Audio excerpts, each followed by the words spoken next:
Muito boa tarde a todos, sejam muito bem-vindos a este webinar.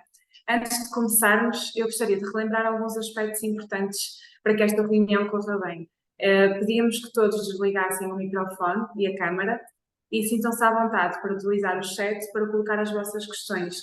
Nós temos um tempo dedicado para responder a todas elas, que é no final da apresentação.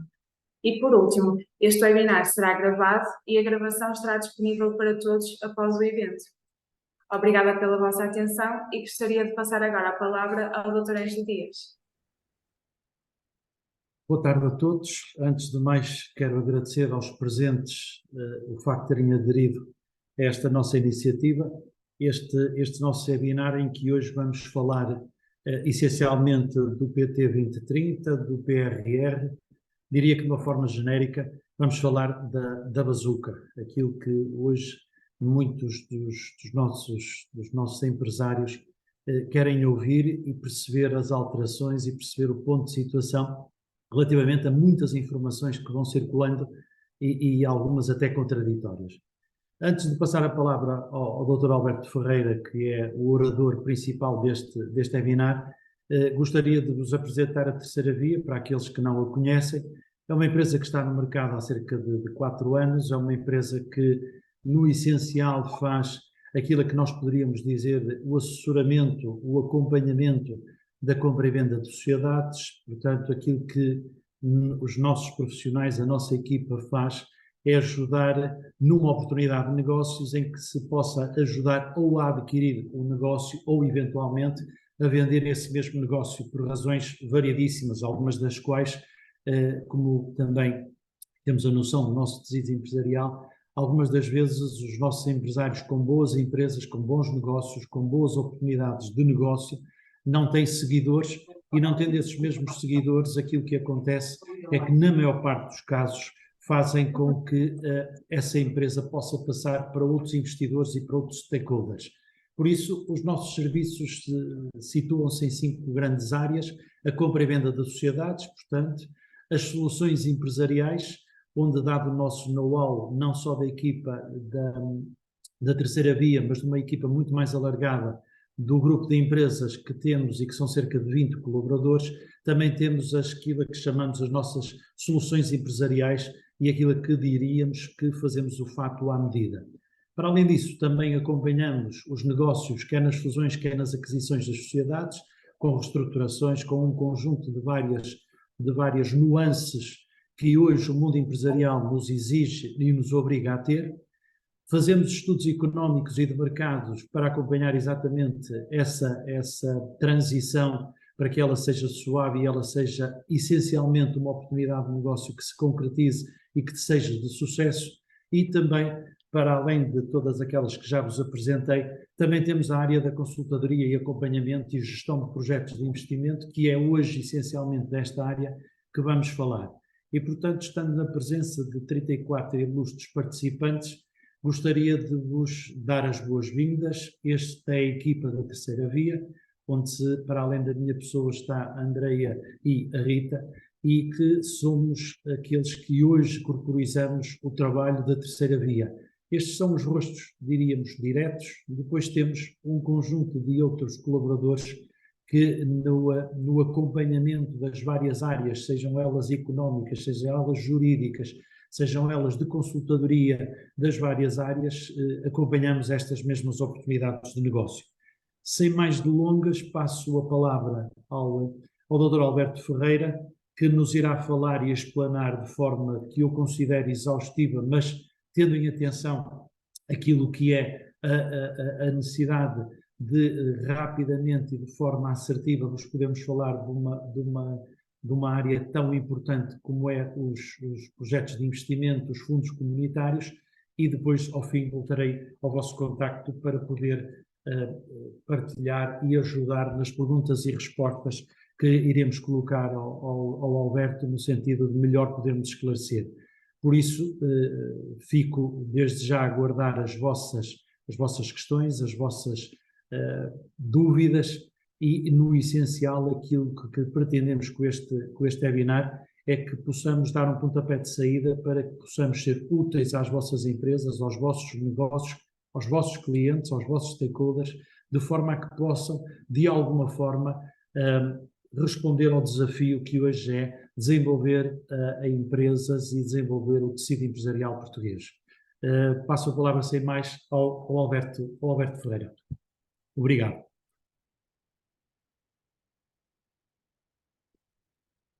Alberto, tem que ligar o micro, por favor.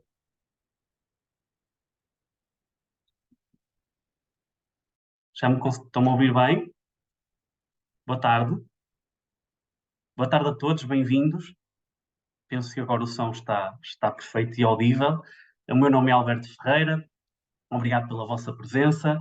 Eu represento aqui a ASF Business Consulting. Não vos vou amassar muito com a apresentação da empresa.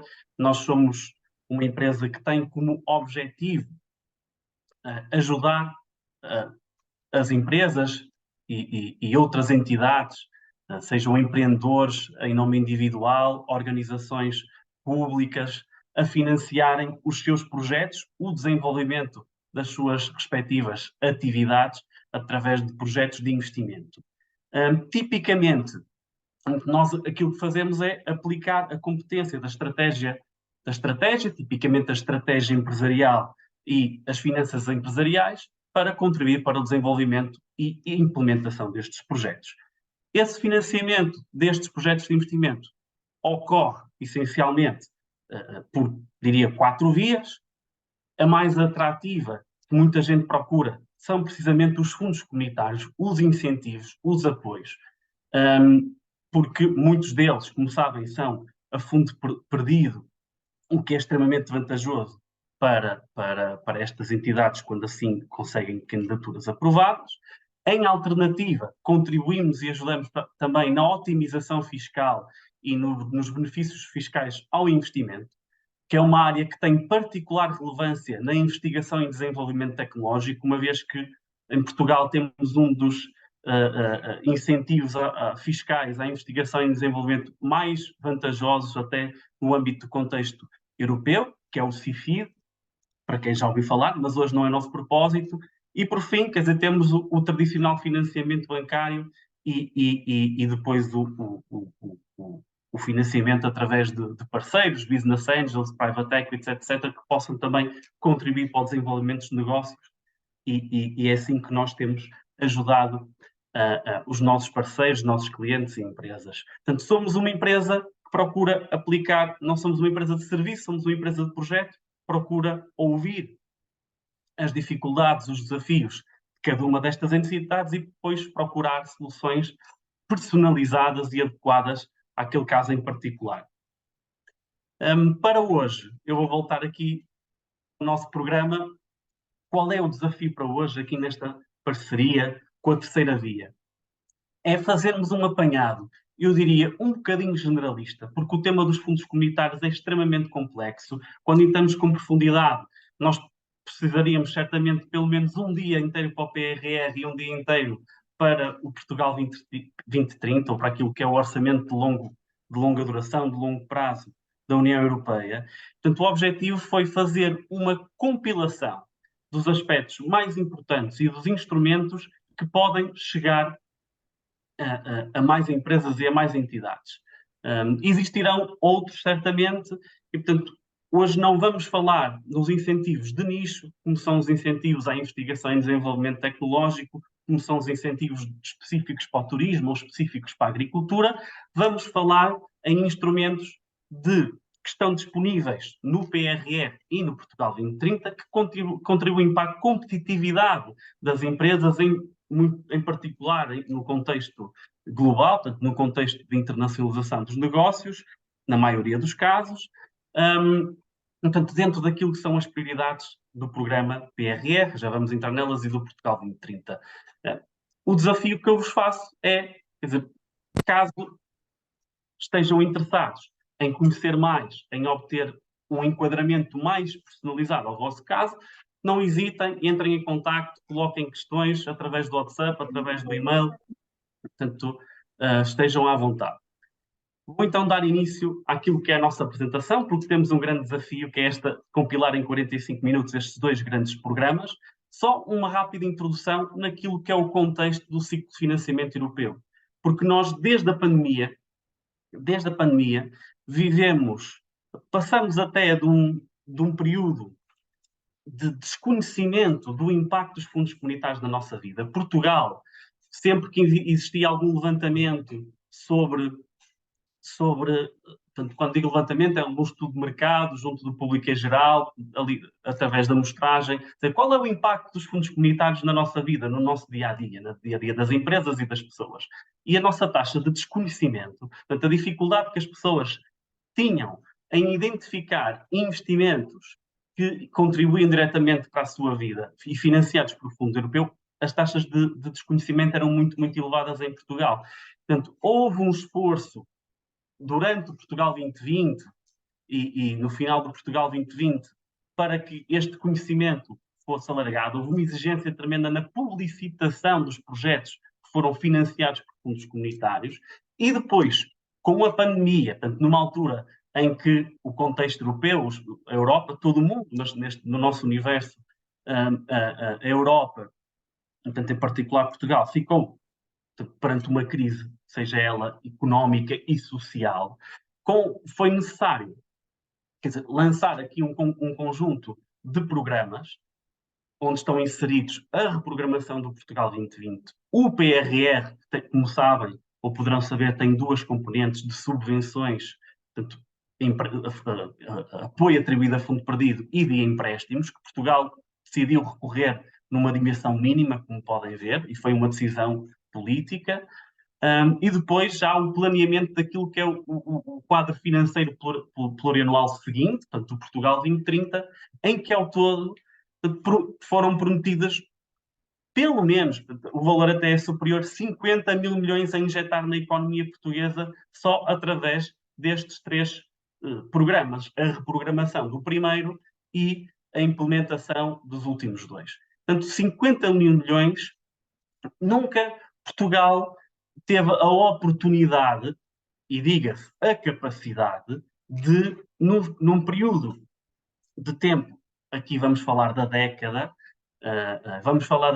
porque no caso do quadro financeiro plurianual, é sempre, estamos a falar de 2020, 2021, 2027, mais 2 ou 3, como foi o caso de Portugal 2020. Existe sempre espaço para a prorrogação, para finalizar a execução dos projetos aprovados e distribuir o incentivo que está em falta, ou que está, neste caso, em sobra, mas em falta do lado dos promotores dos projetos. Portanto, estamos a falar aqui de um programa para a década. Portanto, existiu aqui uma expectativa de uma economia fragilizada, seja do ponto de vista económico e social, que tinha uma grande expectativa a dizer assim, temos uma grande quantidade de dinheiro. Há um lado da crítica dos especialistas que diz, então, vamos ter muita dificuldade, porque nunca fomos capazes de promover projetos em quantidade e em qualidade para absorver dotações orçamentais e envelopes financeiros desta natureza com esta dimensão. Portanto, este dinheiro vai ter que ser um bocadinho, em alguns casos, de helicopter money, como foi feito em outros mercados, e os Estados Unidos, nas mãos do Trump, foi um exemplo em alguns casos. E, portanto, quer as famílias, quer as empresas, estes dois grandes agregados da economia, acreditavam que iriam beneficiar diretamente, ou muito diretamente, na maior parte dos casos, destes dois programas, em particular do PRR, da chamada bazuca, em que honestamente, na minha opinião, é apenas minha, existirão outras certamente, é um nome infeliz da forma, porque não teve o impacto direto esperado nas empresas e nas famílias. Portanto, o PRR, fazendo aqui uma pausa, portanto, como é que surge então o PRR? Surge precisamente enquadrado da necessidade da União Europeia, pelas mãos da União Europeia, da Comissão Europeia. Portanto, é sempre um trabalho entre Comissão Europeia, Conselho Europeu e Parlamento Europeu, mas a atividade executiva de implementação e definição da estratégia de implementação dos fundos comunitários cabe à Comissão Europeia. Portanto, houve a necessidade de implementar este instrumento temporário em consequência da crise pandémica. Portanto, ao contrário do Portugal 2030, inserido no tal orçamento de longo prazo da União Europeia, que existe desde 1988. Portanto, é um orçamento regular. O Next Generation EU veio definir um orçamento provisório, temporário, uma resposta específica à crise causada pela pandemia e pela pandemia na economia e no setor social. Portanto, é um orçamento, são 750 mil milhões de euros a preços de 2018, entretanto, com o movimento da inflação e a atualização de preços, esse valor atual são 806 mil milhões de euros, portanto, falava-se deste envelope de 750 mil milhões a distribuir pelos países membros da União, que dentro do Next Generation EU existem um conjunto de mecanismos, são 7 ao todo, do qual o maior é o mecanismo de recuperação e resiliência, que por sua vez vai cofinanciar os planos de recuperação e resiliência de cada um dos países.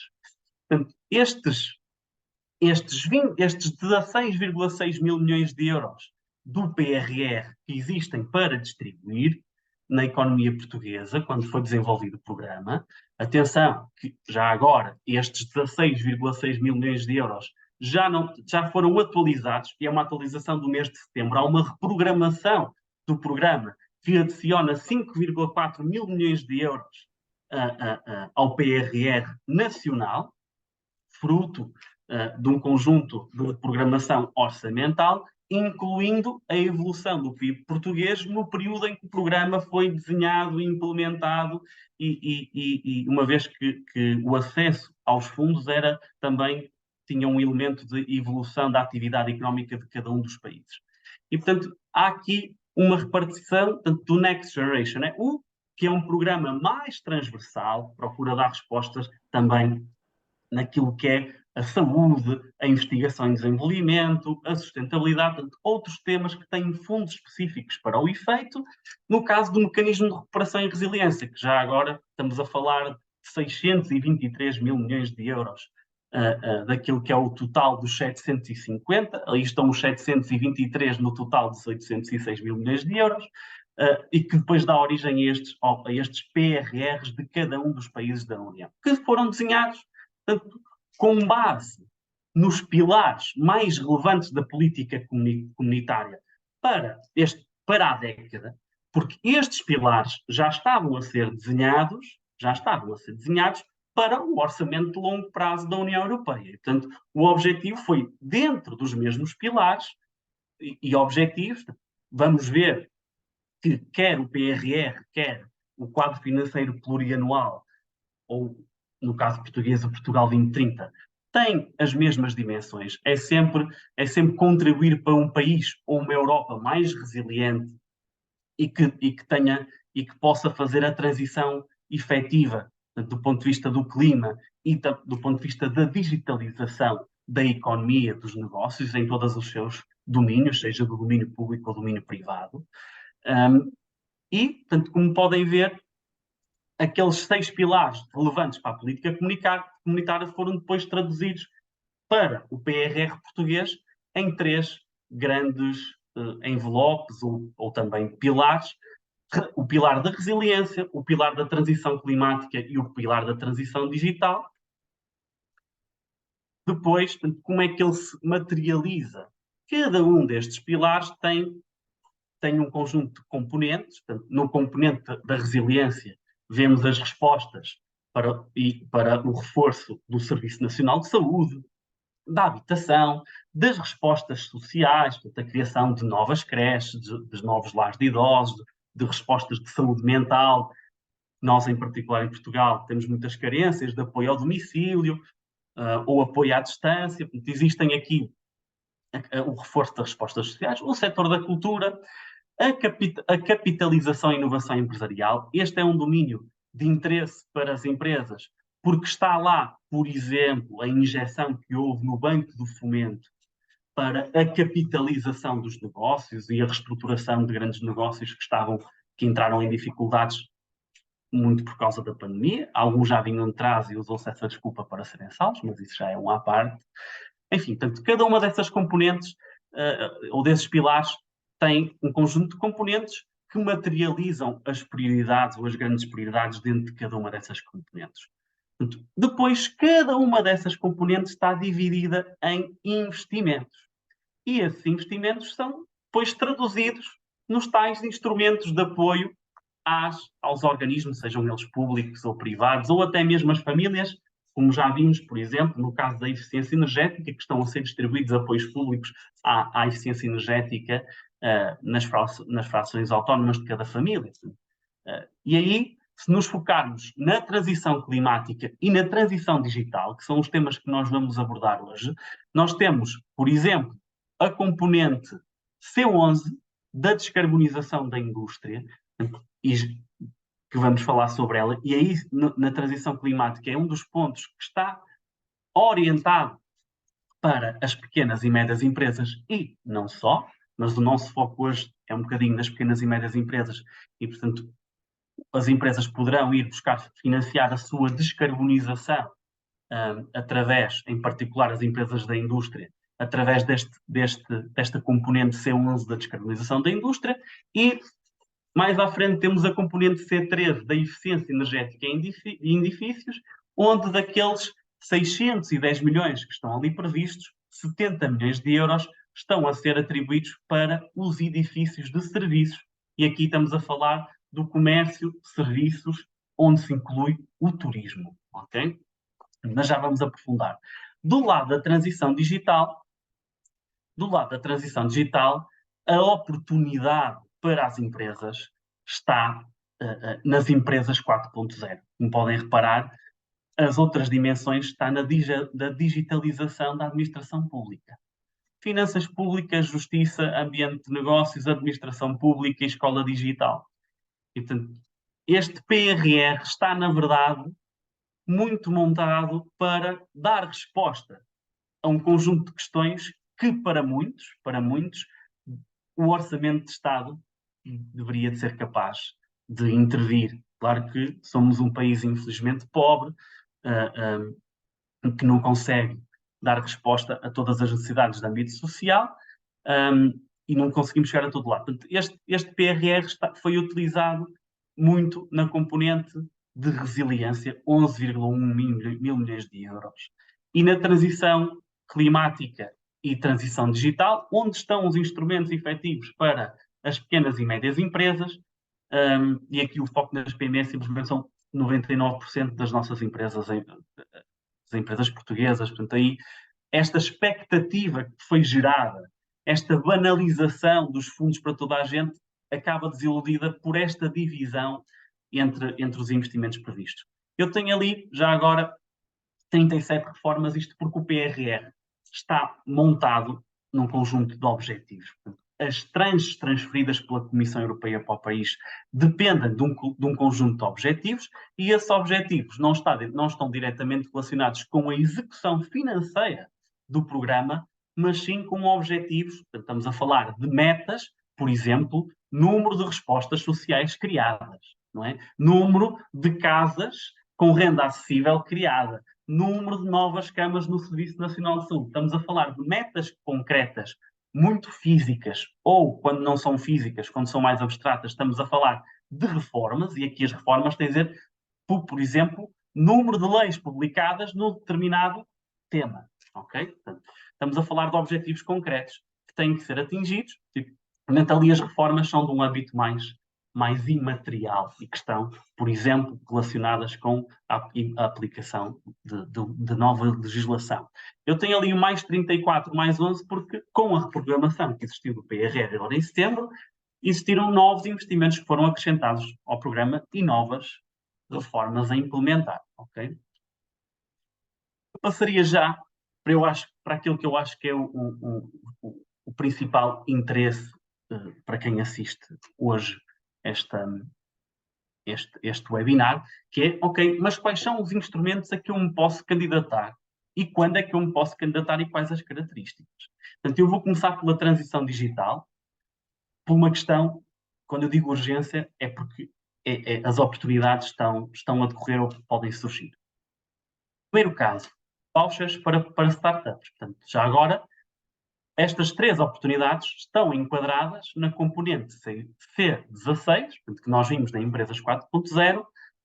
Dentro existem subcomponentes diferentes, portanto, os vouchers numa componente de empreendedorismo, a internacionalização via e-commerce e o coaching 4.0 numa componente de digitalização dos negócios.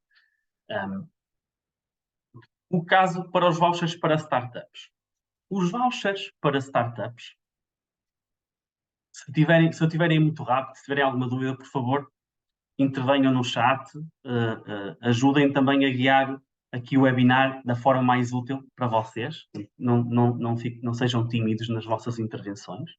Portanto, os vouchers para startup já surgiram o ano passado, okay, no segundo semestre, e surgiram com um objetivo.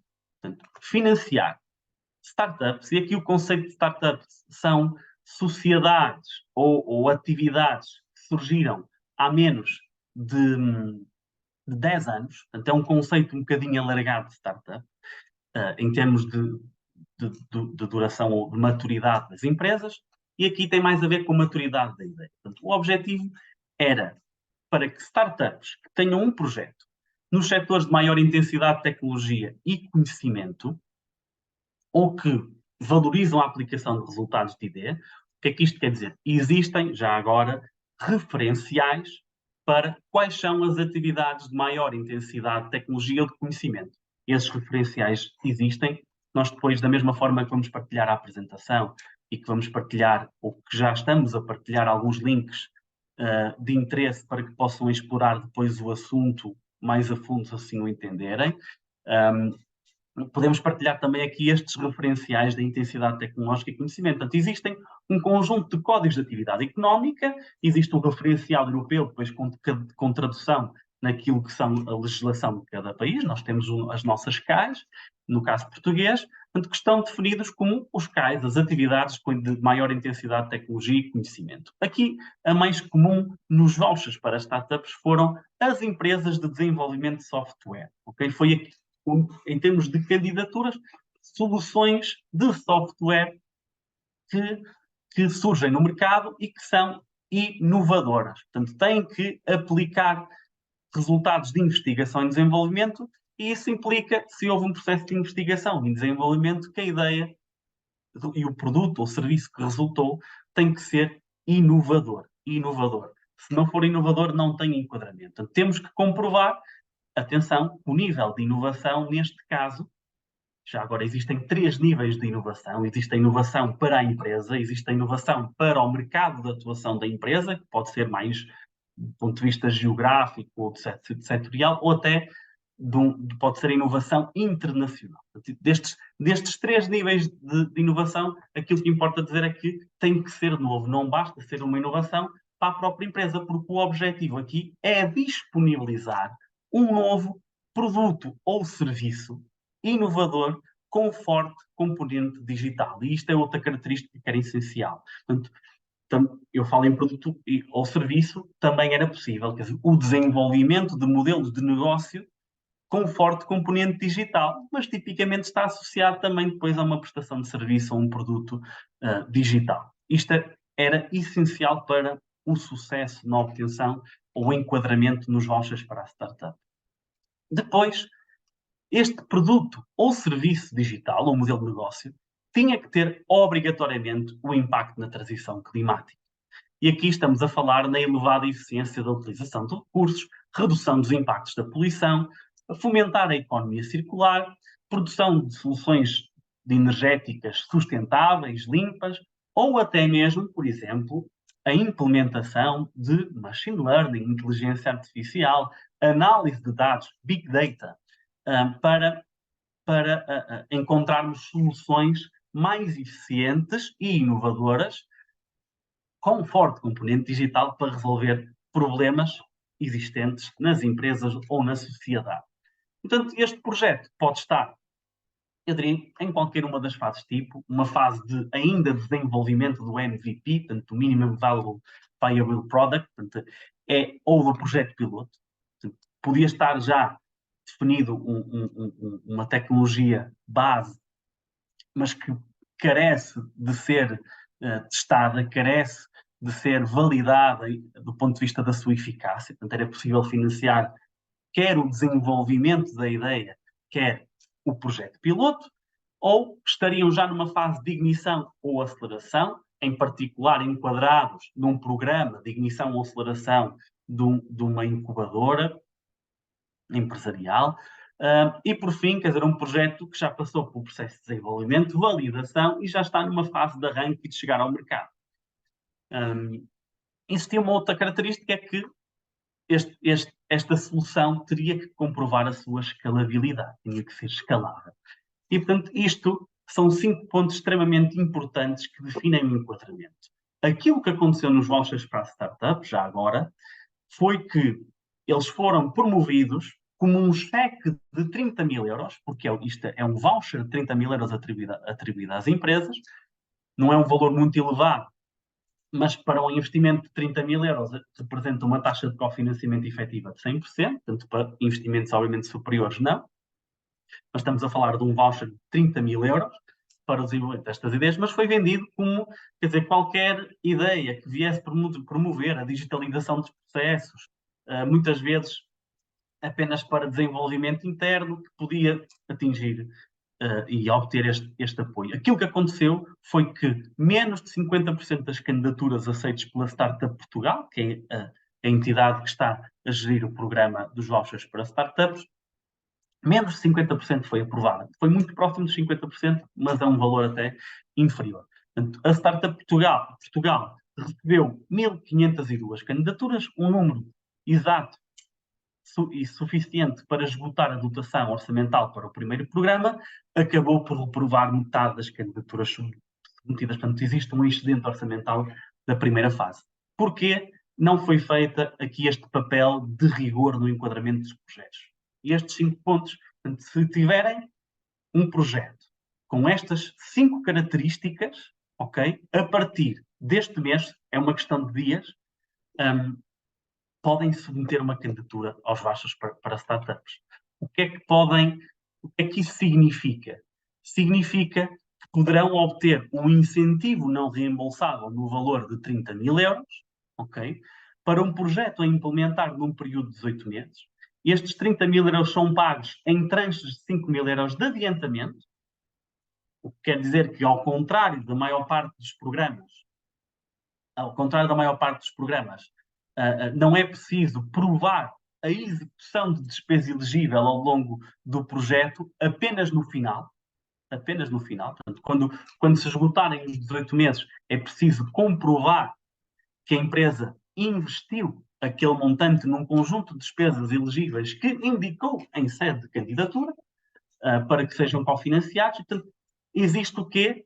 Finalmente, um instrumento que tem previsibilidade de tesouraria nas empresas. Portanto, se isto funcionar, se as entidades pagadoras no âmbito do programa cumprirem com os programas de transferências dos 5 mil euros nas datas que estão previstas, existe aqui alguma estabilidade de tesouraria para que as empresas possam programar o ritmo do seu investimento e de execução do projeto. Okay? O que é que significa despesas elegíveis? Elas são bastante abrangentes no caso dos vouchers.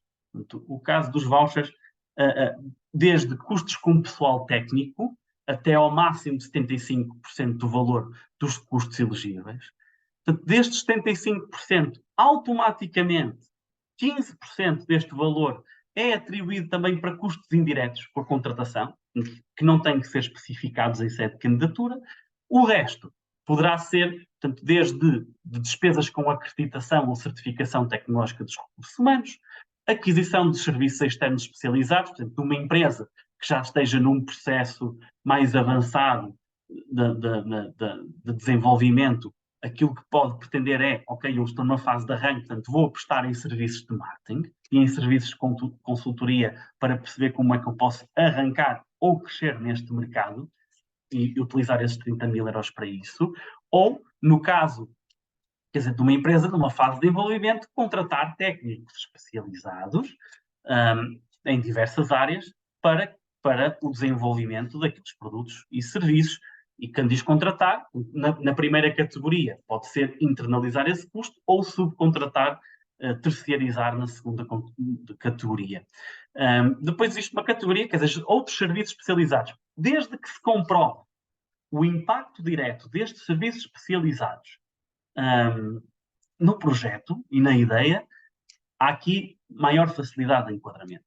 E, por fim, os equipamentos. E aqui a facilidade de adquirir ou alugar estes equipamentos, custos de licenciamento, subscrições de software. É efetivamente um apoio que, do ponto de vista das despesas elegíveis, é bastante alargado, ok? É curto no cheque, mas também, quer dizer, para um investimento de 30 mil euros, estamos a falar de 100% de custos elegíveis. Qual é a maior dificuldade dos vouchers, eu diria? É a corrida que vai acontecer.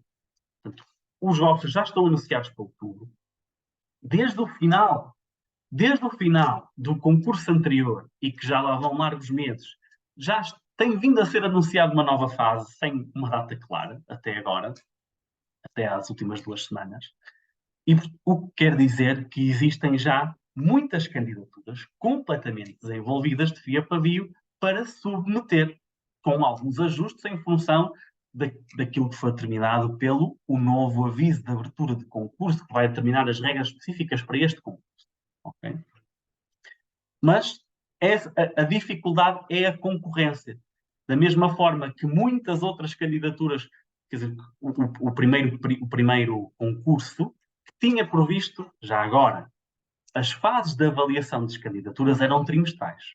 Estavam previstas uma duração bastante extensa do programa, em termos no tempo, salvo erro 1 ano, com 4 cut-offs trimestrais para a avaliação de candidaturas. Aquilo que aconteceu foi que dentro do primeiro trimestre foi esgotada a dotação orçamental, e aqui a Startup Portugal decidiu encerrar o aviso, mesmo quando recebeu o número de candidaturas suficientes para o encerramento, o que do ponto de vista orçamental, quer dizer, não resultou, mas aquilo que acontece é já são conhecidas as regras, já são conhecidos os formulários.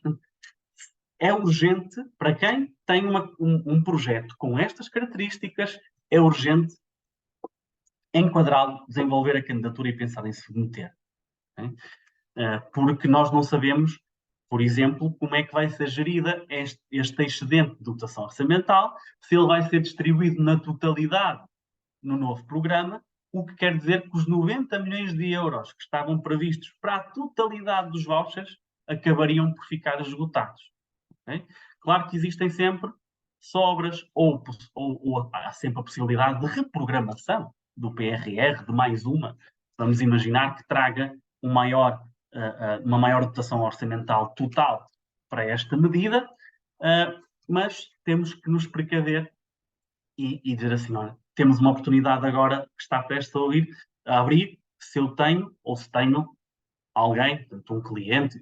Hoje eu sei que estão muitas pessoas a assistir que são também prestadores de serviços nas áreas da consultoria, da contabilidade ou da área até jurídica e portanto, podem ter muitos clientes interessados e ter projetos que se possam candidatar. Existe essa urgência, simplesmente porque existe a lógica do first in, first found. Portanto, o primeiro a submeter a candidatura, ela vai ser analisada. Se cumprir com os critérios de elegibilidade e com as prioridades definidas naquele primeiro slide que eu apresentei, ela vai ser aprovada.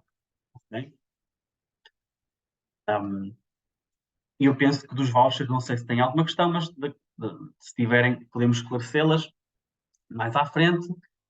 Mas dos vouchers, este é o grande enquadramento e, portanto, pode ser a última oportunidade para os vouchers se a Startup Portugal decidir alocar toda a dotação orçamental a este novo aviso e se, por exemplo, em vez de permitir a submissão do número de candidaturas exatas para esgotar, permitir um overbooking de 20% ou 30% que não se surpreende naquilo que é a gestão comum dos fundos comunitários, porque é muito comum isso acontecer, e para que seja gerida a dotação orçamental de uma forma mais livre, não é? E permitir acomodar precisamente as taxas de reprovação.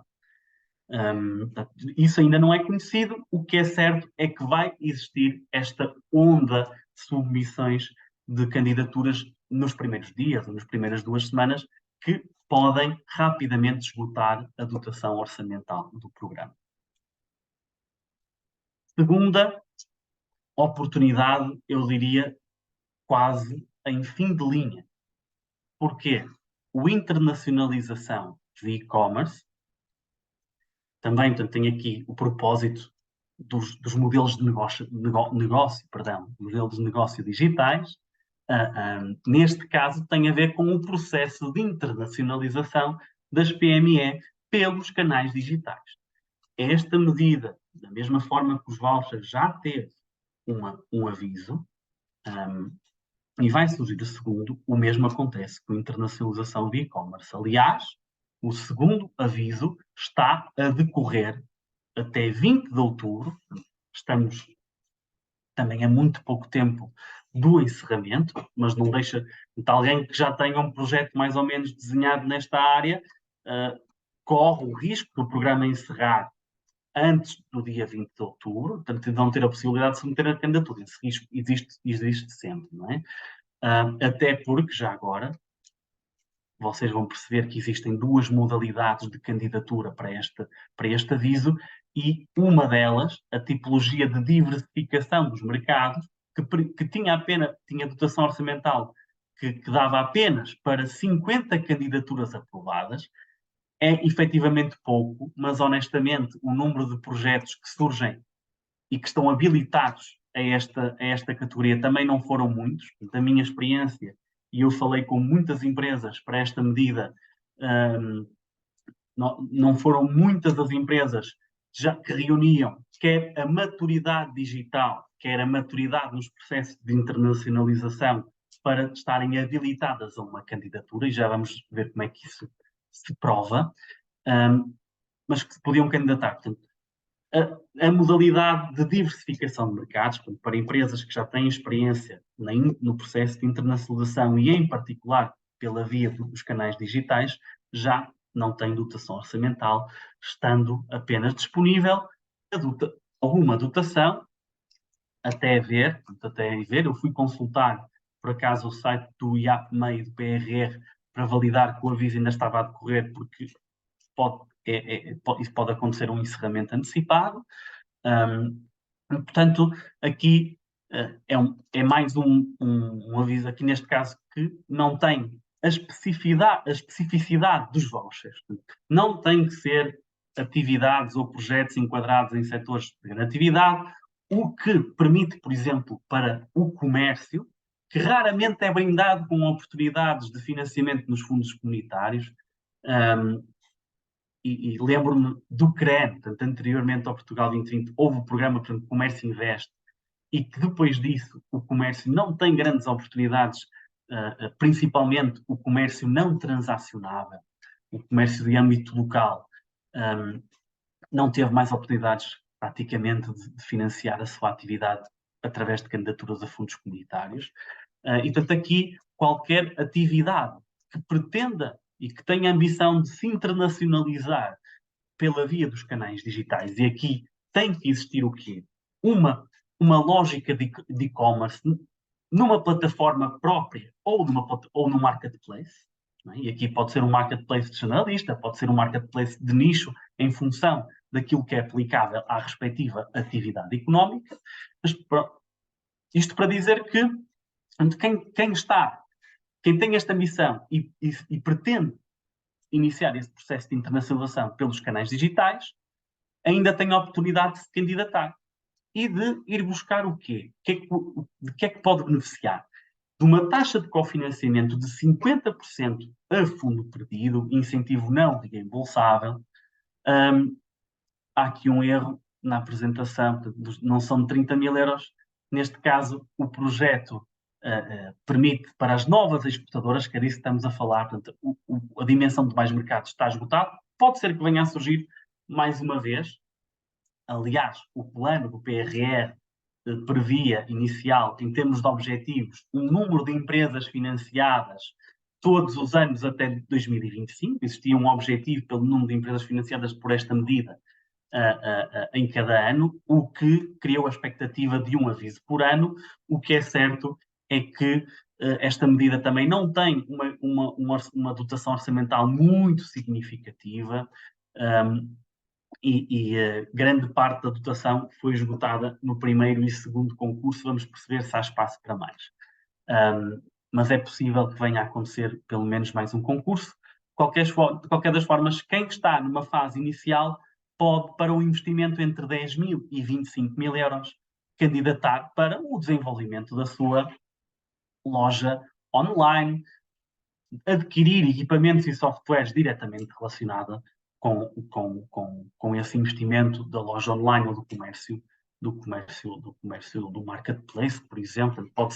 O software pode ser standard ou desenvolvido à medida, desde a otimização do marketplace, à relação digital com o cliente. Enfim, aqui é bastante abrangente e, como podem ver, no que toca à aquisição de serviços a terceiros ou à aquisição, permite aqui, quer dizer, tudo aquilo que me parece bastante útil naquilo que é a estratégia digital destes negócios, desde as estratégias digitais centradas nos clientes, a gestão de campanhas, produção de conteúdos, gestão de redes sociais, o SEO, SEA, tudo aquilo que são as necessidades do negócio desta natureza. Agora vocês perguntam, 25 mil euros é suficiente para abordar de forma abrangente as necessidades do negócio desta natureza?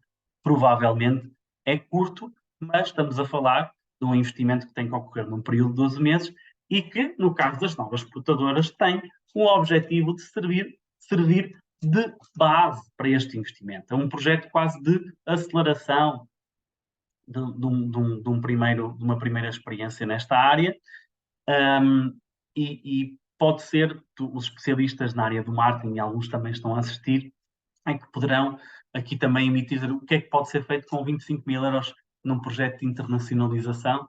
Nós temos alguns quadros de investimento, quase todos eles roçam os 25 mil euros. Porque é óbvio, quer dizer, se uma empresa precisa não tem capacidade, ou se não tiver capacidade de desenvolver ela própria uma candidatura, vai ter que subcontratar. Portanto, num investimento de 10 mil euros, com um apoio potencial de 5 mil, ainda ter que atribuir uma componente para o serviço de candidatura e acompanhamento da implementação, esse incentivo esgota-se. Portanto, compensa, no limiar dos 25 mil euros, este investimento. Para 10 mil euros, o dinheiro, o esforço, a burocracia que envolve um projeto deste pode ser curto para acomodar isto tudo, não é? Portanto, para esta taxa de cofinanciamento de 50%, não deixa de ser um excelente prémio. Agora, quando formos ver depois a taxa efetiva do cofinanciamento, depois destes custos de contexto, é manifestamente pouco. De qualquer forma, estão previstas 450 candidaturas aprovadas para esta medida. Ainda não foi atingido esse limite e poderá acontecer até ao 20 de outubro. Já agora, muito importante, em que é que consiste uma candidatura à internacionalização via e-commerce? Eu tenho que gerir agora um bocadinho o tempo, temos que acelerar, mas estas duas são muito importantes porque são iminentes. Exige um diagnóstico por parte da ICEP que pode ser feito online. Portanto, existe um site associado à ICEP, que é a entidade que gera a internacionalização das empresas portuguesas e a atração de investimento direto estrangeiro de empresas internacionais ou de investidores internacionais, já agora, que gera este programa e que tem um diagnóstico que atribui uma pontuação da maturidade digital e de internacionalização às empresas, e que, em função desse resultado, a empresa está habilitada para uma ou outra tipologia ou nenhuma, caso a pontuação seja muito baixa. Mas, quer dizer, existindo um negócio já montado com a mínima presença digital, facilmente se consegue o enquadramento nas novas exportadoras. Portanto, existe esse diagnóstico e depois existem duas peças que têm que ser produzidas obrigatoriamente. Uma é o formulário de candidatura que descreve minuciosamente aquilo que é o projeto e os objetivos do projeto e o quadro de investimento, e, paralelamente, um plano de internacionalização via e-commerce, cujo conteúdo está mais ou menos estruturado pela ICEP e que também tem que ser submetido em anexo à candidatura. Um disclaimer, portanto, este plano ele pode ser obtido gratuitamente através da equipa da ICEP. A ICEP criou equipas internas para que este plano seja feito à medida de cada uma das empresas, segundo o referencial e um índice que eles próprios definiram, mas as empresas podem, no âmbito da candidatura, apresentar os próprios planos de internacionalização. O que é que isto significa? Não ficam dependentes dos timings de uma instituição pública que vai prometer uma resposta em 20 dias úteis e, obviamente, até o dia 20 de outubro não vão conseguir submeter uma candidatura e em função também do volume destes requisitos. Tipicamente, aquilo que está a acontecer é que as empresas estão a recorrer às entidades que elaboram as candidaturas para também elaborarem estes planos de e-commerce. Às vezes, quando não existe competências internas para acumular as duas, a entidade que vai ser o prestador de serviços ou o principal do projeto na área do marketing digital pode dar algum apoio, porque no fundo este plano de e-commerce, 50% dele é uma análise de benchmarking daquela atividade, daquela empresa e perceber como é que ela se posiciona do ponto de vista da presença digital e desses indicadores perante outros concorrentes, ou os principais concorrentes no mercado. Ok? Este é o principal sobre a internacionalização de e-commerce. Claro que para cada uma destas medidas existe um conjunto de critérios de elegibilidade que têm que ser analisados no projeto a projeto. E que eu não estou a projetar aqui, acho que não fazia sentido, e que faz só a cada oportunidade, a cada projeto de investimento faz sentido olhar. Aqui estão, no fundo, os termos gerais das candidaturas e dos apoios. Avançando, e aqui vou ser muito breve, está previsto um programa adicional na área da digitalização dos negócios, o Coaching 4.0. Ainda não há qualquer publicação do aviso do Coaching 4.0. Vai surgir quando surgir pela primeira vez, idealmente até ao final deste ano, mas o plano de avisos do PRR tem vindo a adiar consecutivamente a publicação desse aviso. Vamos ver quando é que ele poderá ser publicado. Qual é o objetivo? Aqui também temos uma taxa de apoio máxima de 50%, a fundo perdido, com aquilo que está previsto. Isto são detalhes que estão publicados, mas como não existe nenhum aviso em concreto, depois há algumas regras que podem ser sempre adicionadas para moldar o tipo de candidaturas e projetos que se vai candidatar. Mas aqui, aquilo que se sabe até à data, e podem também consultar o link que vai ser depois disponibilizado sobre o Coaching 4.0, e que tem estes dados precisamente lá, em que o objetivo é a digitalização das empresas, portanto, que é uma medida inserida no Programa Nacional da Indústria 4.0, que procura digitalizar modelos de negócio, que procura implementar princípios de robotização, automatização, tecnologias como a análise de dados, a inteligência artificial, o IoT, que é a comunicação entre equipamentos, né? Portanto, equipamentos automatizados que comunicam entre si e que comunicam com o operador. Portanto, criar aqui uma infraestrutura digital que possa unir sistemas físicos e sistemas digitais.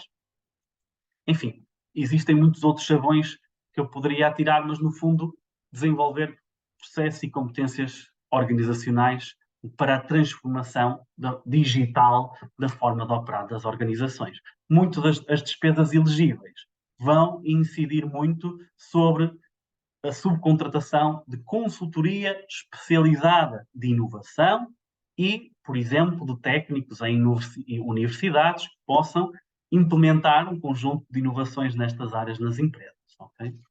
Portanto, aqui a aposta está no conhecimento. Como é que eu posso pegar nestas tecnologias inovadoras, denominadas por este chapéu da indústria 4.0, que estão associadas à digitalização dos negócios, à operação remota, à produção modular, à impressão 3D, etc.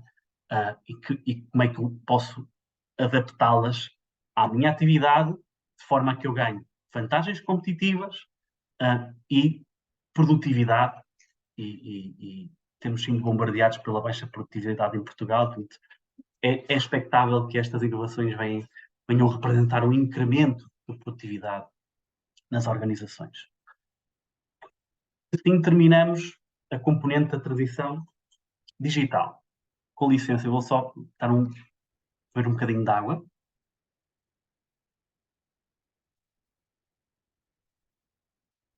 Para esta segunda parte do PRR.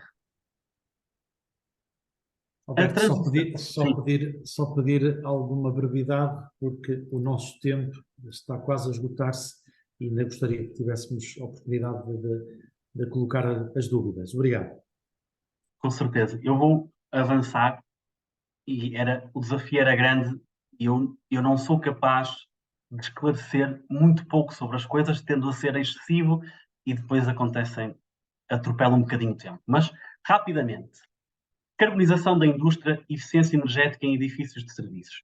A descarbonização da indústria já teve 2 avisos, portanto, 2 avisos que correram lindamente, mais o segundo do que o primeiro. Porque o segundo? O segundo tinha uma modalidade, projetos simplificados, que se aplicava à generalidade das PME em Portugal. Portanto, quando eu digo PME, das indústrias extrativas e indústrias transformadoras, ok? Era uma avaliação também pela atividade desenvolvida, e que, se estas empresas apresentassem, já indireto para os objetivos, um investimento que lhes permitisse reduzir as emissões de gases com efeitos estufas ou os consumos energéticos em pelo menos 30%, teriam um apoio que variava entre os 55% e os 85% de fundo perdido. O que é tremendo, é excelente, e, com um adicional, permitia as candidaturas das não PME.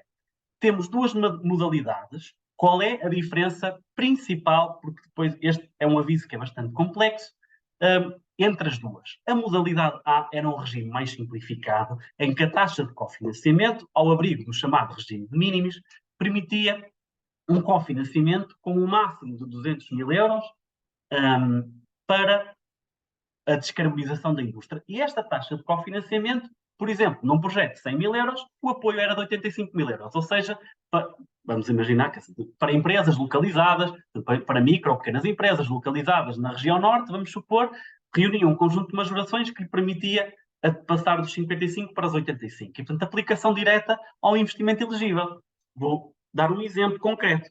Eu tenho 100 mil euros de painéis solares, eu invisto 100 mil euros de painéis solares, os meus painéis solares consigo provar que vou reduzir em pelo menos 30% os consumos de energia primária ou a emissão de gases com efeitos de estufa, candidatura aprovada, ok? First in, first founded, lógica de PRR. Portanto, o primeiro, cumprindo com os requisitos, a candidatura é financiada. Modalidade B, qual é a principal diferença? A modalidade B financia o custo da proteção ambiental. O que é que eu quero dizer com isto? Se eu tenho um equipamento que tem um certo nível de poluição, se eu faço uma alteração ao equipamento, eu não vou substituí-lo, não vou comprar novo, vou fazer uma alteração, então a taxa de cofinanciamento, que na modalidade B tinha montantes mínimos e máximos inferiores, mas ainda assim podia atingir os 70%, o que também é muito interessante. Esta taxa de cofinanciamento vai incidir sobre o custo de alteração do equipamento, porque é o custo da proteção ambiental. Ou seja, é um investimento apenas e necessário para eu melhorar a minha eficiência, para eu descarbonizar a minha atividade. No caso, por exemplo, da substituição do equipamento, eu tinha que apresentar o custo do equipamento novo que eu queria implementar, o custo da solução menos ecológica, mas de um equipamento novo para aquela solução, e a taxa de cofinanciamento ia incidir sobre a diferença deste investimento, a diferença entre o custo dos equipamentos novos, o mais poluente e o menos poluente.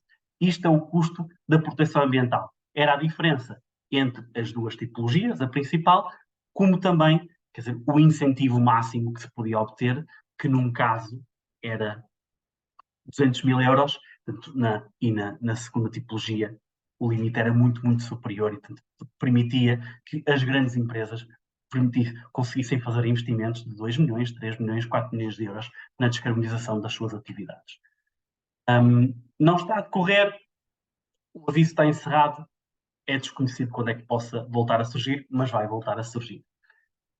Depois da descarbonização da indústria, eu aqui também as despesas elegíveis também são bastante abrangentes.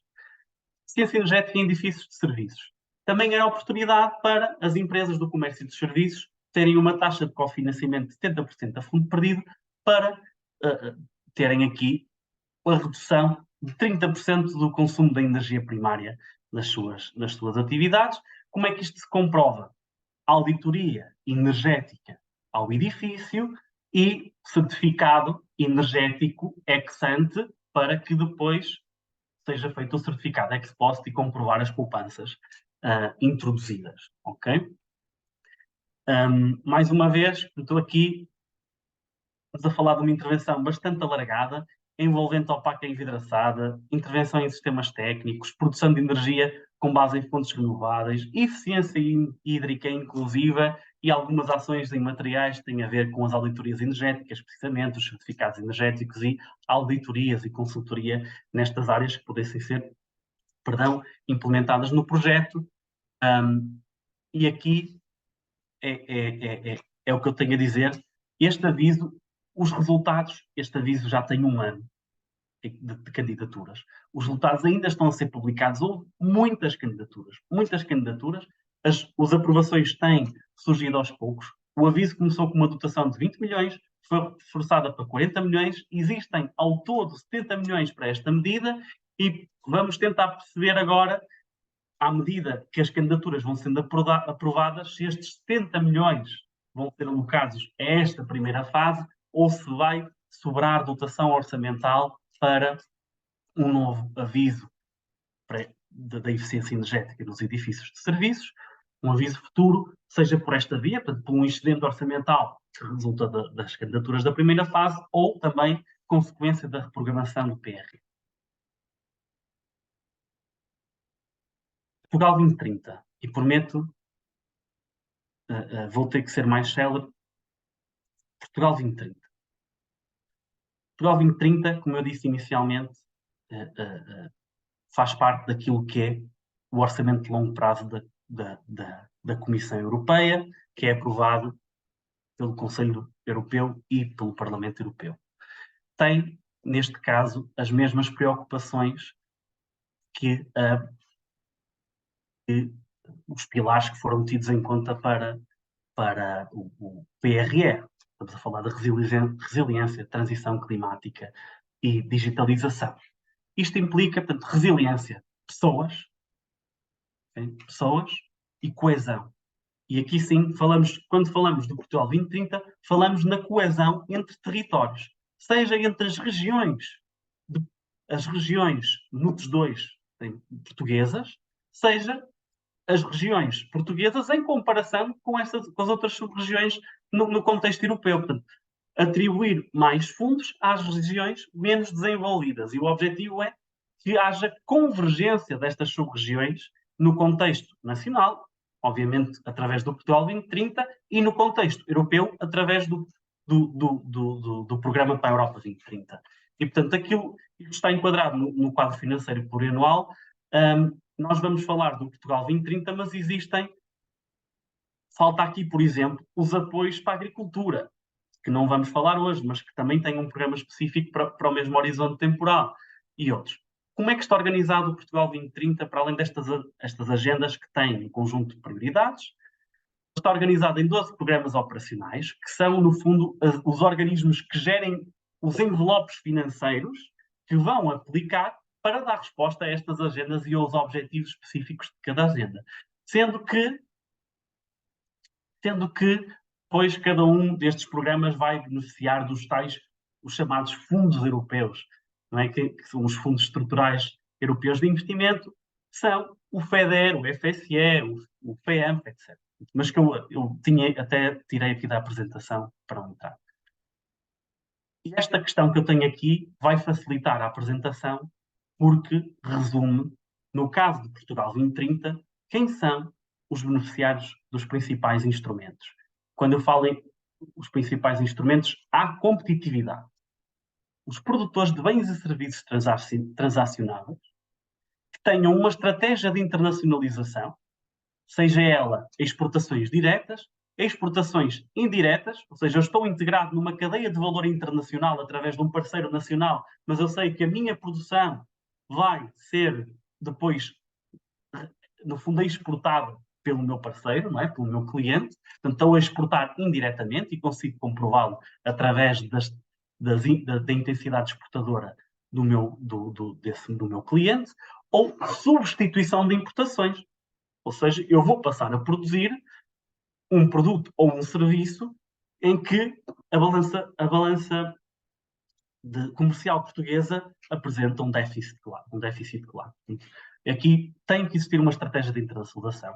O meu projeto é inovador e aqui já pode ser uma inovação para a empresa e uma inovação tecnológica, ou seja, uma inovação no processo de produção do bem ou do serviço, uma inovação do produto em si, ou seja, eu vou produzir um bem ou um serviço significativamente melhorado, seja pelas suas características tangíveis ou intangíveis, ou então vou inovar no marketing, portanto, vou comunicar de forma outbound, inbound, ou seja, vou estar em ações presenciais, ou vou passar também a ter uma estratégia, por exemplo, de digitalização da minha relação com os meus clientes, e organizacional, que é novas formas de organizar o meu trabalho. Eu vou inovar na forma do meu trabalho e aí pode passar pela incorporação de quadros qualificados, que nos leva ao próximo ponto.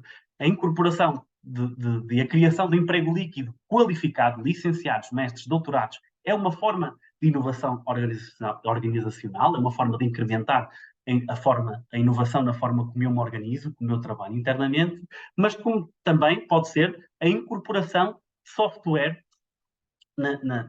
no meu processo organizacional. Por fim, criar emprego qualificado e voltamos aos chavões. Ter um investimento na transição climática e indústria 4.0. Este último ponto é particularmente relevante em projetos de inovação produtiva. E, portanto, este perfil, com estes 5 pontos, é uma candidatura ideal, perfeita à inovação produtiva. Elas nem todas reúnem os mesmos pontos, mas, ao contrário do PRR, o Portugal 2030 vai pontuar as candidaturas com o mérito do projeto. E as candidaturas são hierarquizadas em função desse mérito. E, portanto, não tem a ver com a data de submissão da candidatura, só em questão de desempate, mas sim com o mérito do meu projeto. Se o meu projeto, em função destes critérios, demonstrar que cumpre em número e em qualidade comparativamente com outros, ele vai ser mais pontuado e, portanto, tem uma maior probabilidade de ser aprovado. Ok? Quais são a inovação produtiva? Rapidamente. Financia o quê? A produção, precisamente, de bens e serviços transacionáveis. Portanto, se eu quiser criar um estabelecimento, aumentar a capacidade, diversificar a produção ou alterar de forma total, fundamental, a forma como eu faço a minha produção desse bem ou desse serviço, ok, eu posso me candidatar à inovação produtiva. Existem, atenção, critérios de elegibilidade muito específicos, por exemplo, um investimento mínimo de 250 mil euros, um investimento no mínimo de 10% do valor do meu ativo, ter uma autonomia financeira no mínimo de 15%, enfim, de financiar o meu projeto com capitais próprios no mínimo de 20%. Existem um conjunto de critérios que são analisados projeto a projeto. De forma geral, eu posso financiar ativos corpóreos, ativos incorpóreos e outras despesas numa dimensão mais residual no âmbito do meu projeto de produção e bens e serviços. Se eu quiser aumentar a minha capacidade, diversificar a minha produção, produzir uma coisa que eu não produzia até a data, ou um produto significativamente diferente, ou alterar completamente a forma como eu fabrico, ou até mesmo criar um novo estabelecimento. E, portanto, estes são os projetos que podem, no máximo, obter um cofinanciamento de 40%. a fundo perdido. E aqui é a principal alteração face ao Portugal 2020, em que a taxa de cofinanciamento era superior, ou potencialmente superior, mas tinha uma componente reembolsável. Obviamente, com o contexto de taxas de juros elevadas, essa componente era bonificada por fundos comunitários e não faz sentido naquilo que é a conjuntura atual, saía muito caro alavancar os incentivos como estavam alavancados no Portugal 2020. Estas candidaturas estão a decorrer, é a última fase de 2023, elas vão surgir novamente em 2024, vão surgir, mas estão abertas até 15 de dezembro de 2023, portanto, há tempo para, se eu for por exemplo, uma indústria do calçado, indústria têxtil, mobiliário, metalomecânica, etc. Tenho um projeto dentro daquelas tipologias, ou gostaria de investir na minha empresa, mas não sei se posso enquadrar, está na altura de perguntar, ok? O meu projeto, a minha solução, o meu quadro de investimentos pode ser cofinanciado no âmbito desta medida, ok? Terceira principal medida para a competitividade de PME, internacionalização, ok? E aqui, o que é que isto cofinancia? Ações ativas de internacionalização das empresas, seja ações físicas, prospecção comercial, feiras internacionais, showrooms, ou showrooms pop-ups, não permanentes, roadshows, algumas atividades que fazem sentido, ou até mesmo uma estratégia digital para a internacionalização do meu negócio. Deste ponto de vista, é um concorrente ou internacionalização via e-commerce do PRR, simplesmente é mais exigente nos critérios de elegibilidade, nos objetivos a atingir e na densidade e tipologia da candidatura, muito mais exigente, obviamente. Portanto, são produtores de bens ou serviços, e neste caso, e por isso é que eu pus ali, e o comércio, se tem uma marca, subcontratam a produção, mas eu tenho uma marca própria que quero promover nos mercados internacionais, portanto, a minha competência é desenvolver produtos que subcontratam a sua concepção ou produção, e sou muito bom e muito capaz a criar novas marcas e a promovê-las num contexto internacional, ou pelo menos tenho essa ambição de iniciar o processo de internacionalização, então o ESI internacionalização é para vocês. Claro que tem que existir a ambição de inovar para quem já internacionaliza e deveria existir a ambição de diversificar mercados. O objetivo é nós não temos concentração, diversificar o nosso risco comercial através da diversificação e penetração em novos mercados. Claro que depois aqui existem patamares e se eu disser um mínimo 3 para estarmos aqui em termos de candidatura mais confortáveis. Mas esse não é o objetivo, é percebermos de que forma é que a candidatura dá resposta às necessidades da nossa empresa ou organização e não de que forma é que o nosso projeto se pode adequar às preferências do aviso, ok? Primeiro, temos que ser sempre dignos ao nosso projeto, à nossa visão e à nossa missão e àquilo que são as nossas necessidades. E, portanto, se querem internacionalizar o vosso negócio, e aqui aplica-se ao turismo, aplica-se ao comércio, aplica-se à indústria, esta é a medida certa, com uma taxa de cofinanciamento que vai até 50% e não 45%, como era no Portugal 2020. O primeiro aviso vai surgir em maio de 2024. Por fim, só para terminar aqui a apresentação do Portugal 2030, a qualificação das empresas.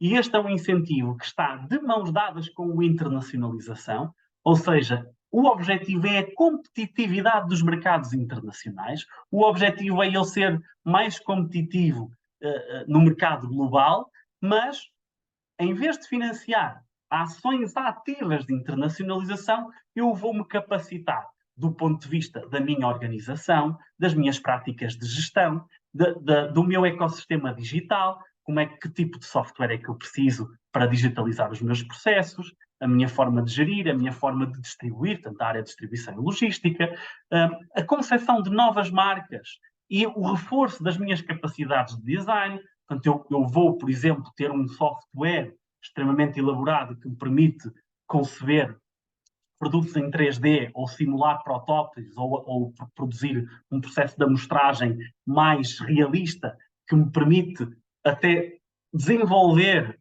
em cooperação com o meu cliente, portanto, ter aqui um sistema de inovação aberta e uma prática de inovação aberta com o meu cliente.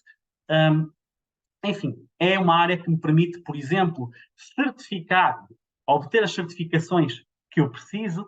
No caso, vamos supor, do mobiliário, estamos a falar com a origem das madeiras. No caso do têxtil, as conhecidas, portanto, a certificação GRS ou Ecotex, etc., portanto, que certificam a origem e a qualidade dos nossos materiais. Cada vez mais é uma obrigação, portanto, dos clientes internacionais e das grandes marcas internacionais, este tipo de certificações que estão cada vez mais orientadas para a cadeia de valor destas matérias-primas e a origem das matérias-primas.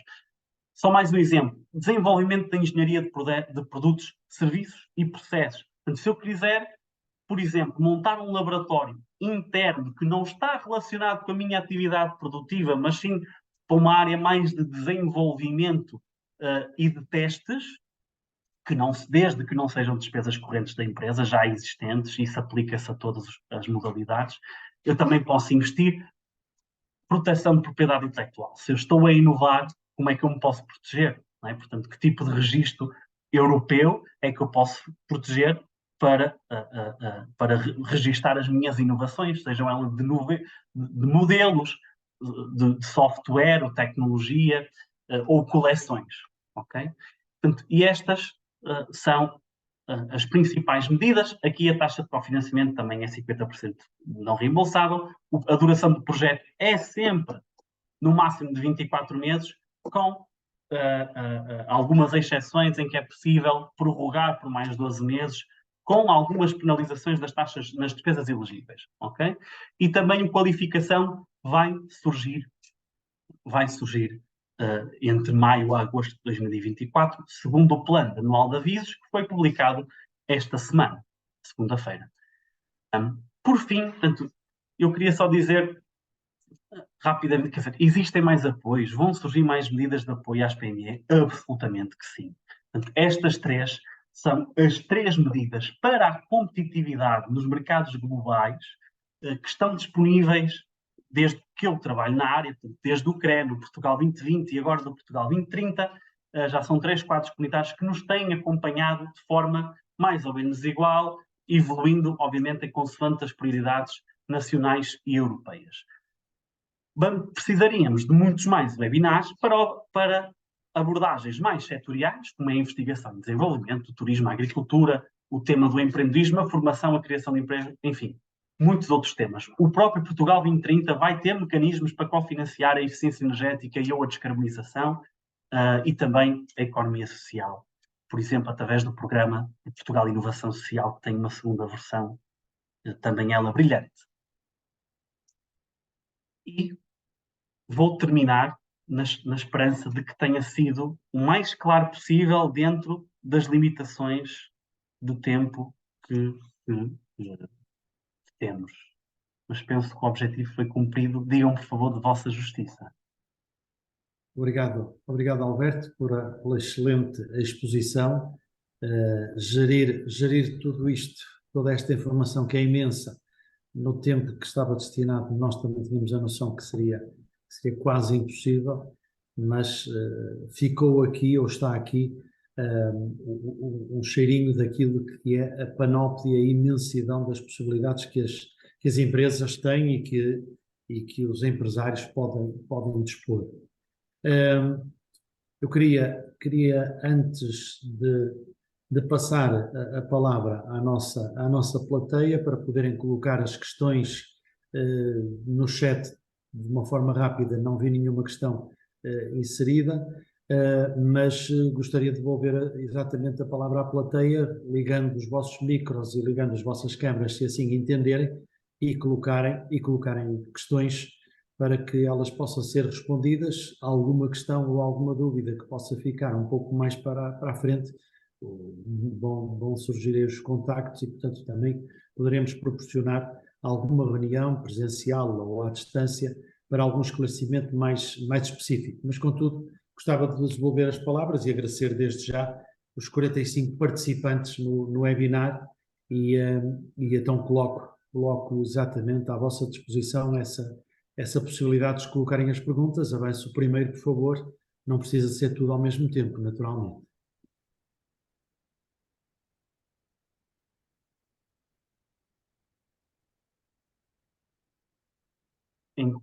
Enquanto, não sei se tem, eu imagino que existirão questões que poderão ficar por responder nesta fase.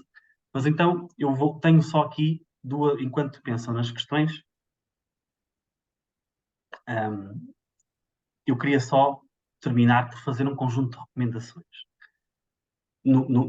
Não procurem soluções standardizadas. Existe, e não estou a dizer que vai ser a ASF Business Consulting ou a terceira via, não interessa. Portanto, procurem um parceiro que tenha a capacidade para perceber o vosso problema, desenvolver uma solução convosco e perceber qual é a medida mais adequada, partilhando os riscos da aprovação dessas medidas. E procurem projetos, procurem trabalhar o projeto de investimento da candidatura na lógica de uma análise estratégica empresarial, uma análise interna, uma análise de contexto e um estudo de viabilidade económico-financeira. Se vocês tiverem um projeto com viabilidade económico-financeira, encontrarão certamente parceiros que o querem cofinanciar, seja o banco, seja um parceiro institucional, um outro qualquer, tanto o private equity, o business angel, ou uma candidatura a um fundo comunitário. Aquilo que acontece é, eu tenho um perfil muito técnico, não tenho um perfil tão comercial e portanto, não sou muitas vezes capaz de vender para depois perceber como é que se faz um projeto. E é isso que eu vos recomendo.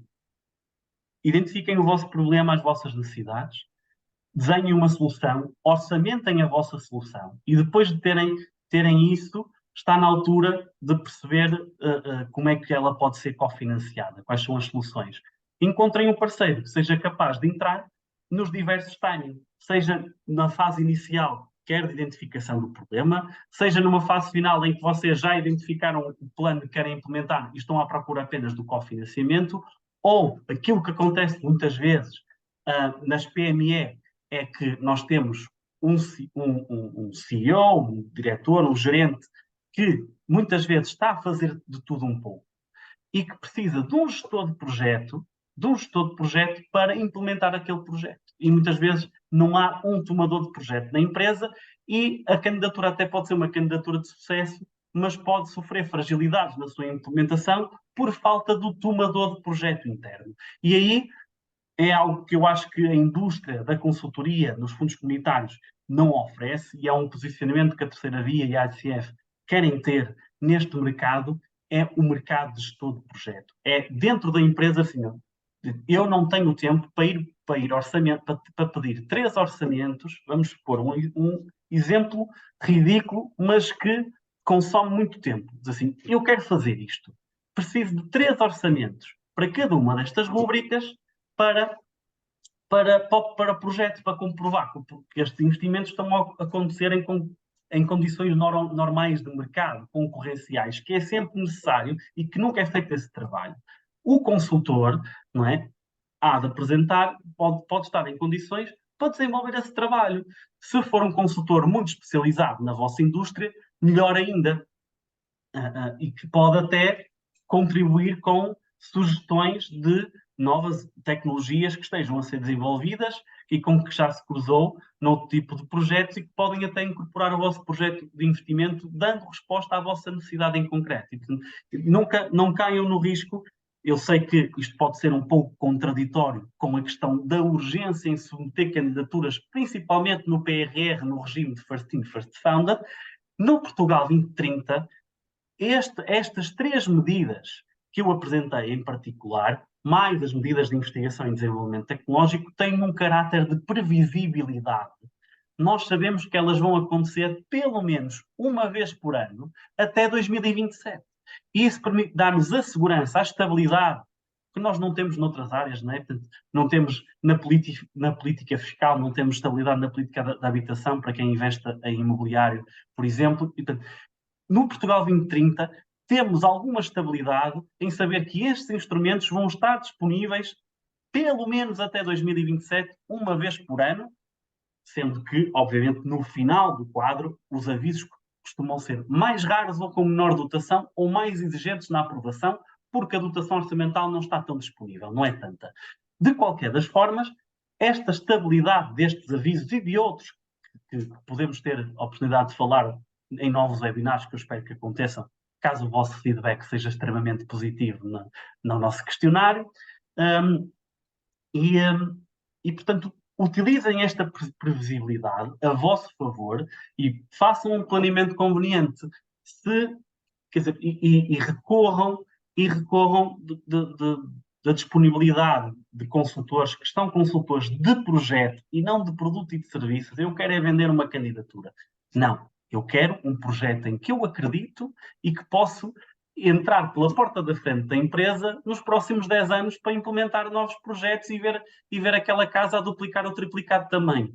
Este é o propósito que eu tenho, que a Terceira Via tem e que eu espero que vocês procurem nos vossos parceiros, ainda que não sejamos nós. Ok? E, portanto, eu não sei se não houver questões. Muito obrigado. Alberto, gostava só de realçar e reforçar exatamente esta ideia, indo um bocadinho àquilo que se fala muitas vezes nos cafés, porque nos cafés parece que se sabe tudo, percebe-se de tudo, e aquela ideia peregrina de que eu vou fazer uma candidatura, qualquer que seja a área, qualquer que seja o setor de atividade, qualquer que seja a dimensão do projeto, e vou buscar não sei quanto a fundo perdido. Por favor, não façam isso. Isso não faz rigorosamente sentido nenhum. O projeto tem que ser válido por ele próprio, tem que ser algo que faça sentido para a vossa empresa, faça sentido para o vosso negócio e que faça sentido para os vossos clientes. Se depois deste enquadramento, se depois de um estudo, depois de um business plan bem gizado e bem estruturado, com os pressupostos corretos, não faz sentido fazer o que quer que seja para uma empresa que durante 5 anos deu prejuízo com uma determinada estrutura e de um dia para o outro, só porque a folha do Excel permite, eu vou faturar 5 vezes mais. É impossível. Isto não tem qualquer tipo de cabimento. Se depois da vossa ideia, da vossa negócio, daquilo que tem como objetivo, puder se enquadrar num qualquer eixo, aviso de um processo de candidatura, e vai haver muito dinheiro, e portanto faz sentido também ponderar isso, vamos avançar, vamos equacionar, vamos quantificar. Se não se enquadrar num fundo qualquer do PRR, provavelmente haverá outros parceiros, como o Alberto acabou de dizer, que estarão interessados em ajudar-nos, em poder fazer uma parceria e poderem fazer ajudar o vosso negócio. Ir ao processo só com o intuito de quanto é que eu posso ir buscar a fundo perdido é um erro que Portugal fez nos últimos anos e que não deve voltar a repetir. Sob pena de quê? De que todos nós sabemos quando as coisas correm mal, diz o povo que quando nasce torto, tarde ou nunca se endireita, e sabemos também por experiência própria que muitas das vezes temos os empresários com as suas vidas depois completamente destroçadas, porque andaram a fazer avais e andaram a hipotecar os seus próprios patrimónios pessoais em prol de um projeto que depois, por isto, por aquilo ou por aquilo outro, não correu bem, não estava bem dimensionado, não estava bem preparado, e isso depois traz prejuízos para a economia. Conhecemos vários projetos mega projetos que tiveram participação das mais altas figuras do Estado a fazer as suas inaugurações e a descerrar placas comemorativas a esse mesmo facto, mas que depois têm estas dificuldades que nós não as devemos alimentar e, portanto, devemos ter esta atenção. Estava aqui também a fazer um compasso de espera, se entretanto aparecia mais alguma questão, não existindo questões, não vamos também estar a prolongar este nosso webinar, sendo certo que agradecer a participação das 45 pessoas que estiveram presentes, agradecer-vos a participação também, se nos puderem ajudar, conforme o Alberto indicou há bocadinho, no questionário que nos vai ser enviado na perspectiva de podermos melhorar a nossos webinars e também podermos ir ao encontro daquilo que podem ser as vossas necessidades, e irão receber daqui a pouco também o respectivo link para poderem ter aquilo que foi a apresentação deste webinar na sua totalidade e, portanto, terem a apresentação e tudo o que aqui hoje acabou por acontecer. Uma vez mais, em nome da terceira via da ASF Business, agradecer a vossa participação e deixando e terminando este webinar com o nosso agradecimento e citando aquilo que o santo do dia, que é São Francisco de Assis, disse um dia: irmãos, comecemos, pois até agora pouco ou nada fizemos. E por isso, como verdadeiros empreendedores, façamos a diferença em prol do sucesso empresarial em favor de um país melhor. Muito obrigado e até uma próxima oportunidade. Obrigado.